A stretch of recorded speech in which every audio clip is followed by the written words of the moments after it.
Welcome to Red Tech Channel, a new way to learn. तो आज हम previous year question के बारे में डिस्कस करेंगे. Please watch the previous video before watching this. The link is given in the description. So let's begin. Question number 1. The characteristics of computed tomography which give it a distinct advantage over conventional radiography are, यानी कि जो हमारे computer tomography है उसमें क्या characteristic है जिसकी वजह से हमारे कन्वेंशनल रेडियोग्राफी से वो एक तरह से डिस्टिंक्ट करता है, उसको अलग करता है और एडवांटेजियस बनाता है हमारे लिए. तो ऑप्शन ए हमारा high visibility of details, option B हमारा better contrast sensitivity, option C है lower noise and option D है fewer artefact.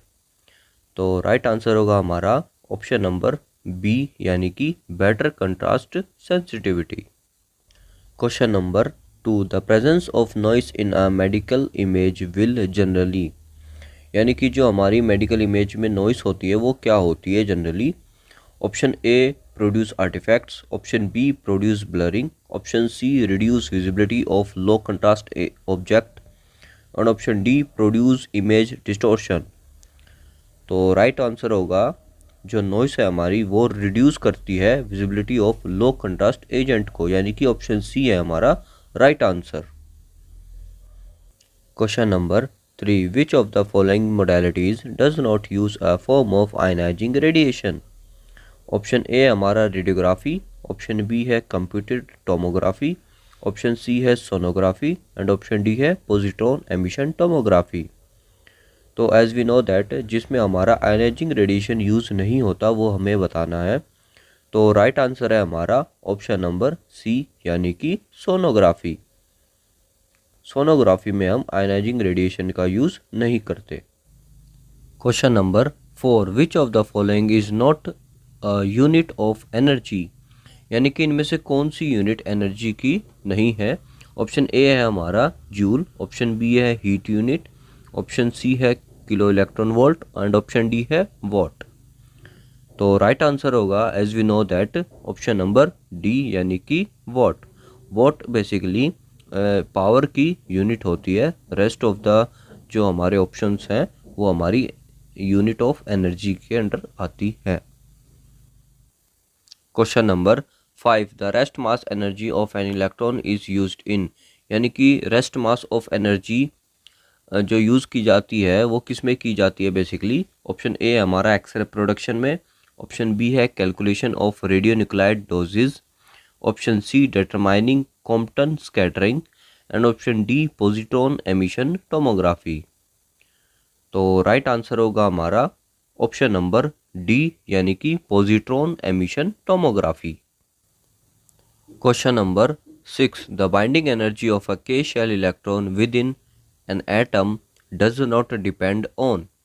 Option number A है हमारा atomic number, option number B है मास नंबर, ऑप्शन सी है chemical element, option D है हमारा size of atom. तो जो हमारे के शेल इलेक्ट्रॉन की जो बाइंडिंग एनर्जी है वो किस पे डिपेंड नहीं होती है. तो राइट आंसर होगा हमारा ऑप्शन नंबर बी यानी कि mass number. As we know that जो हमारा के शेल है वो हमारा इनर मोस्ट शेल होता है. तो जैसे जैसे हमारा साइज ऑफ एटम बढ़ता है वैसे ही हमारी बाइंडिंग एनर्जी भी इंक्रीज होती है. और जो साइज है वो डिपेंड करता है उसकी केमिकल एलिमेंट पे और एटॉमिक नंबर पे.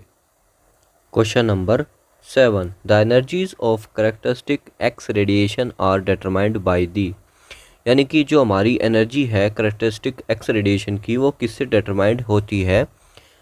तो ऑप्शन ए हमारा केवी, option B MS, option C anode material and option D filtration. तो राइट आंसर होगा हमारा ऑप्शन नंबर सी यानी कि एनोड मटेरियल. एनोड मटेरियल किस एटॉमिक नंबर का बना है उससे बेसिकली डिटरमाइंड होता है. Question number 8. Annual effective dose of radiation for X ray technician is less than, यानी कि एनुअल इफेक्टिव डोज है जो एक एक्सरे टेक्नीशियन है उसके लिए एक एनुअल डोज कितनी होती है, वो कितने से कम होनी चाहिए बेसिकली ये बताना है. ऑप्शन ए है हमारा 30 मिलीसीवॉट, ऑप्शन बी है हमारा 100 मिलीसीवॉट एंड ऑप्शन सी है हमारा 100 मिली रैम एंड ऑप्शन डी है हमारा 5 मिली रैम। तो राइट आंसर होगा हमारा ऑप्शन नंबर ए, यानी कि 30 मिली वोट तक हमारा उससे लेस देन होनी चाहिए हमारी annual effective dose for technicians. अब एनुअल इफेक्टिव डोज में बेसिकली हमें दो वैल्यू याद करने की आवश्यकता होती है।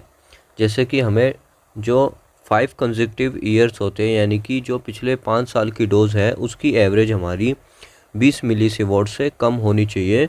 और एक अगर सिंगल ईयर की बात करें तो पर्टिकुलर एक फाइनेंशियल ईयर या फर्स्ट 1 ईयर की ले तो उसमें हमें 30 मिलीसीवॉट का एक तरह से डोज उससे कम लगनी चाहिए।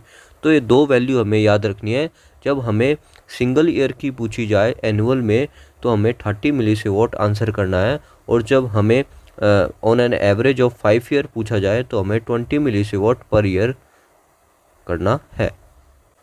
Question number 9, which of the following radionuclides have the shortest half life, यानी कि इनमें से कौन से ऐसा रेडियोन्यूक्लाइड है जिसकी सबसे कम हाफ लाइफ होती है।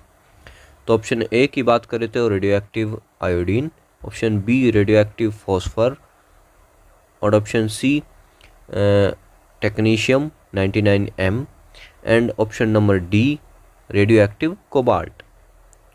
तो राइट आंसर होगा हमारा ऑप्शन नंबर सी, यानी कि टेक्नीशियम 99M। अब बात करें टेक्नीशियम 99M की, जो कि हमारा एक तरह से मेडिकल डायग्नोस्टिक टूल है जो डायग्नोस्टिक पर्पज़ के लिए यूज़ किया जाता है, और इसकी शॉर्ट लाइफ होती है, इसकी लाइफ अराउंड 6 आवर होती है। और बात करें अदर ऑप्शन की तो आयोडीन की हमारी 8 डेज़ और फॉस्फोरस की 14 डेज़ तक हाफ लाइफ होती है।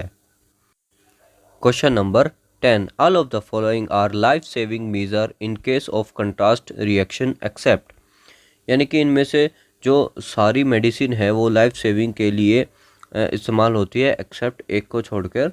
तो ऑप्शन ए है हमारा Rantac injection basically, option B adrenaline injection, option C IV saline infusion, and option D Phenergan injection. तो राइट आंसर होगा हमारा ऑप्शन नंबर ए, यानी कि इंजेक्शन रेंटेक का इंजेक्शन जो हमारा वो लाइफ सेविंग मेजर के केस में काम नहीं आता, या एक तरह से कंट्रास्ट रिएक्शन में। So that's all for this video. Do subscribe if you like, and thanks for watching.